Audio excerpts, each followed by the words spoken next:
মঞ্চে উপস্থিত আছেন, এক হিসাবে আমার স্বপ্নের পুরুষ ইউসুফ হুজুর, উনি যখন তেলাওয়াত করতো চ্যানেল আইতে, আমি যখন রমজান মাসে সেই সময় তার তেলাওয়াত আমি শুনতাম, তাকে আজকে দেখে আমার অনেক ভালো লাগতেছে। এবং আপনারা জানেন কামরাঙ্গীরচরের উন্নয়নের রূপকার বাংলাদেশ জাতীয়তাবাদী দল বিএনপির ঢাকা মহানগর দক্ষিণের যুগ্ম আহ্বায়ক হাজী মনির হোসেন চেয়ারম্যান, যার দ্বারা কামরাঙ্গীরচরের ব্যাপক উন্নয়ন হয়েছে, সে আজকে আমাদের মাঝে উপস্থিত আছেন।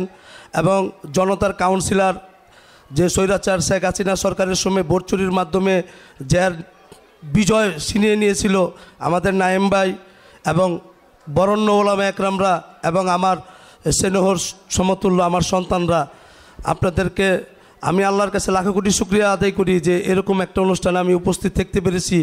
এবং এই মাদ্রাসায় আমার ছেলে পড়ে, আমি এর জন্য খুব আনন্দিত যে আমি দেখছি যে আমাদের যে হাজী মনির হোসেন চেয়ারম্যান সাহেব, উনি তার বাবার জানাজা পড়াইছে। আমারও অনেক আশা আকাঙ্ক্ষা যে দুনিয়া থেকে সবারই মরে যেতে হবে, যদি আমার ছেলেও আমার জানাজা পড়ায় আমি এর চেয়ে বড় সৌভাগ্য আর কোথায় পাবো।